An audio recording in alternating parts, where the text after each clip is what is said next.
दोस्तों आज से यूपीएसआई के लिए प्रीवियस ईयर क्वेश्चन को कराने जा रहा हूँ, जिसमें से नॉर्मली मैं मैथ्स का क्वेश्चन नहीं करूँगा और उसे उस तरह से सॉल्व करूँगा जिस तरह से एग्जाम में किया जाता है, वैसे नहीं जो आपको यूट्यूब या कहीं और पर मिल जाएंगे ट्रिक लगा कर करते हुए 10 सेकंड 20 सेकंड में।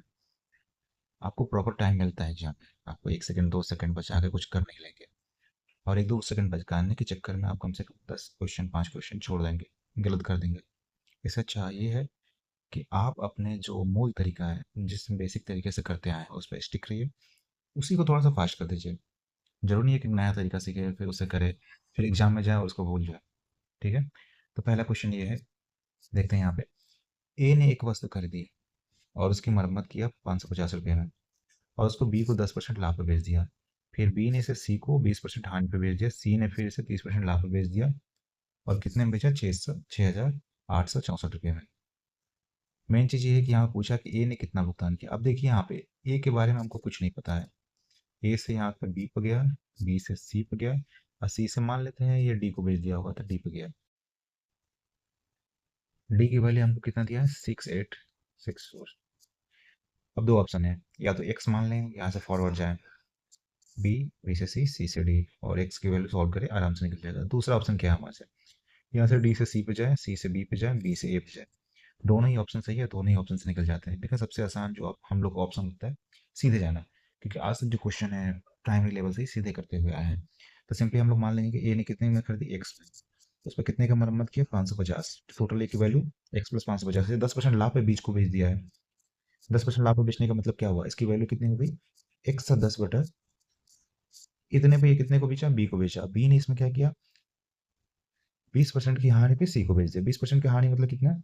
इसकी वैल्यू होगी 80% पे। इतने पे कितने को बेच दिया? सी को बेच दिया। अब सी ने क्या किया? इसको अंत में 30% लाभ पे डी को बेच दिया है। डी नाम नहीं है लेकिन मान लेते हैं, डी को बेच दिया जिसकी वैल्यू इतनी है। इसके बाद अगर 30% का हम लाभ लेंगे तो ये 130 हो जाएगा, 130/100 हो जाएगा, जिसकी वैल्यू हो जाएगी 6864। अब हम इसे आसानी से कर सकते हैं, कुछ ज़्यादा फैंसी लगाने की जरूरत नहीं है। यहाँ पे सिंपल देखिए, ऊपर 3 जीरो है, नीचे 3 जीरो हम लोग हटा देंगे, नीचे फिर 3 जीरो बचा है, इसको इधर हम लेते रहेंगे। ठीक है? अब यहाँ पे देखिए वैल्यू यहाँ पे 11 8 और 13 है और यहाँ देखिए कोई भी पॉइंट में नहीं है। इसका मतलब क्या है? 11 8 और 13 तीनों से ये कट जाएगा। सबसे पहले हम लोग 11 से घटाते हैं, 6 बार जाएगा। यहाँ से कितना बचेगा? 2 और 6। फिर कितने बार जाएगा? 2 बार, फिर 4 बार। ठीक है? 11 हट गया, फिर 8 बचेगा। 8 से हम लोग 8 7 56, 6 बचा, 8 64 डबल जीरो, फिर 13 से इसको काटेंगे 73 600, सॉरी 6000। एक्स प्लस 550 हमको 6000 मिल गया, तो एक्स इक्वल टू कितना हो जाएगा? 5450। ये वैल्यू है, बहुत आसानी से निकल गया। देखिए हम इतना सब बोले फिर भी ज़्यादा टाइम नहीं लिया। अब इसी एग्जाम में करेंगे, आपको ना बोलना होगा ना कुछ करना होगा, आसानी से कर सकते हैं। आइए देखते हैं दूसरा क्वेश्चन। दूसरा क्वेश्चन देखिए बहुत ही आसान है। इसमें बस एक ही चीज़ आपको ध्यान रखना है, लीप ईयर। लीप ईयर में सबसे ज़्यादा ध्यान रखना है आप फरवरी के मंथ में, वो भी 29वें दिन को ध्यान रखना। अब देखिए क्वेश्चन क्या करते हैं। 8 जून 2037 को रविवार है। 8 जून 2036 को कौन सा सप्ताह, सप्ताह का कौन सा दिन पड़ेगा? बैकवर्ड आना है आपको। 37 का दिया है, 36 में आना है। ठीक है? 8 जून 2036 को निकालना है आपको। दिया कितना है?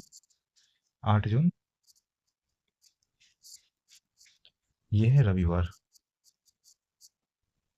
अब ध्यान देना है आपको जो इसके ईयर्स है 2036 2037, क्योंकि लीप ईयर कहाँ से पता चलता है? जो इसका मेन ईयर है वहीं से पता चलता है। ये देखिए एक लीप ईयर है, क्योंकि ये 4 से कट जाता है। 4 से जो भी कट जाते हैं लीप ईयर होते हैं। तो 236 क्या है? लीप ईयर है, और 237 क्या होगा? लीप ईयर नहीं है। अब आपको पढ़ाया गया है कि अगर सामान्य ईयर है तो एक से अगले में जाते हैं तो हमको कितना बढ़ जाता है? एक दिन की बढ़ोतरी हो जा रही है। जैसे मान लीजिए ये 2010 है, 2010 से 2011 में जा रहे हैं। ये 1 जून है, 1 जून को अगर संडे है तो 1 जून 2011 में कितना हो जाएगा? +1 बढ़ जाएगा, मंडे हो जाएगा। ठीक है?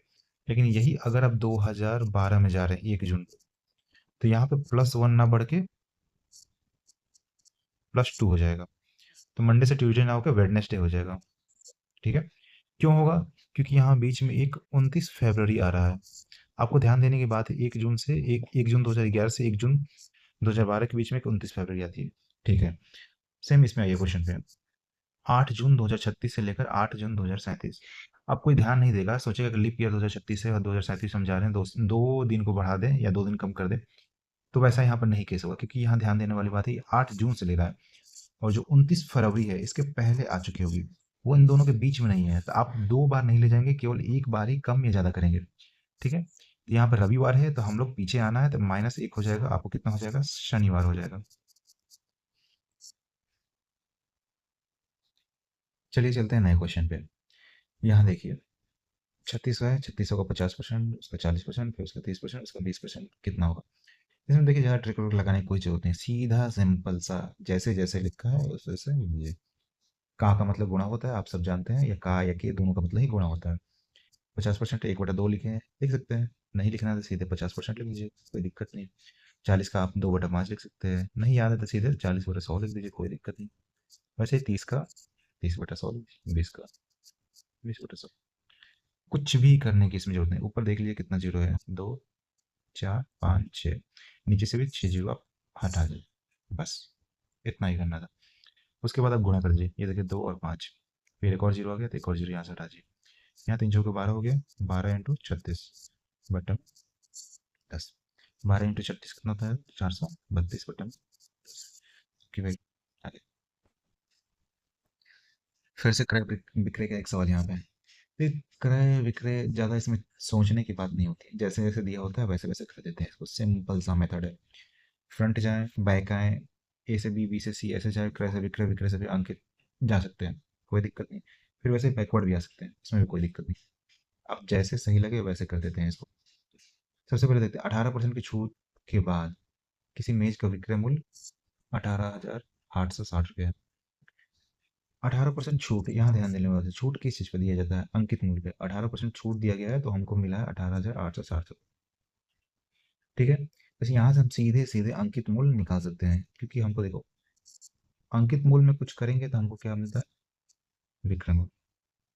ठीक है, और दोनों के बीच की चीज़ें दी गई हैं कि क्या हुआ है तब क्या मिला है यहाँ पे, तो आसानी से हम लोग यहाँ पे अंकित मूल्य निकाल सकते हैं। क्या होगा, अंकित मूल्य का 88/100, सॉरी 18% है तो 82, कितना हो जाएगा, ये विक्रय मूल्य होगा। ओके, तो यहाँ से हमको अंकित मूल्य निकल निकल जाएगा। उसके बाद बता क्या रहा है, क्रय मूल्य अंकित मूल्य का 60% है। यहाँ से हम चाहें तो अंकित मूल्य आराम से निकाल सकते हैं, कितना है, 1860, 82 × 100। अगर इसको हम डिवाइड करेंगे, देखिए कितना है, 2 × 41, हाँ 41 तो कटेगा नहीं किससे। इसका सिंपल मतलब ये हुआ कि ये 41 से कट जाना चाहिए। 41 से अगर इसे भाग दे रहे हैं आप लोग, तो ये बचेगा 460 बट्टा में 2 इंटू 460 फर्दर करेंगे 230, और डबल जीरो लगा देंगे। ये कितना हो गया हमको, अंकित मूल्य। अब अंकित मूल्य का अगला क्वेश्चन पढ़िए। अंकित मूल्य का 60% है क्रय मूल्य, इसका सिंपली हम लोग 60% निकाल देंगे, तो जो हम लोग को पूछा है वो निकल जाएगा। 100 से यहाँ से कट जाएगा, 100 से 100 कट गया, डबल जीरो यहाँ हो जाएगा, और 23 × 6 कर देंगे, 3 8 1 6 2 12 सी, सही हो जाएगा। चलिए अगला क्वेश्चन करते हैं। ये बहुत ही सामान्य सा क्वेश्चन, देखिए इसमें क्या क्या है। एक गुणोत्तर श्रेणी का प्रथम पद 16 और सर्वानुपात 6 है, और इसके 4 पदों का योगफल निकालना है। देखिए आपको अगर फॉर्मूला याद है तो बहुत अच्छा है। फॉर्मूला क्या था, जीपी के नंबर एन नंबर पदों का योग क्या होता है। सबसे पहले तो ए, जो कि प्रथम पद है, हार्ड फॉर एन, जितने पदों का योग निकालना है, -1 बटे में r-1। बहुत सिंपल सा फॉर्मूला है, इसे यूज करके आप कर सकते हैं। अगर ये आपको फॉर्मूला नहीं याद है तब क्या करना है, क्योंकि 4 ही पदों का योग निकालना है, वो भी स्टार्टिंग से ही। सीधे आप 4 पद लिख देंगे, उन सबका योग निकाल लेंगे, बहुत ही सिंपल सा है। देखिए पहला पद क्या है, 16, दूसरा पद क्या होगा, 16 × 6, तीसरा पद क्या होगा, 16 × 6², चौथा पद क्या होगा, 16 × 6³ यहाँ से आप 16 कॉमन लेंगे, 1 + 6, 6² 6³ 16 1 6 36 2 16, इसको आप सॉल्व करेंगे सीधे ये आ जाएगा। दूसरा ऑप्शन क्या है आपके पास, आप करेंगे एसन ए, ए मीन्स पहला पद, पहला पद आपको 16 दिया गया है, 16 लिखेंगे यहाँ। आर, आर मतलब सर्वानुपात क्या है, आर क्या है आपके पास 6, 6 पर एन करेंगे, एन में चौथा पद निकालना, माइनस बटा में r - n, 6 - 1 कर देंगे 16, इसकी वैल्यू आप निकाल लेंगे, आप -1 करेंगे और बटा में 5।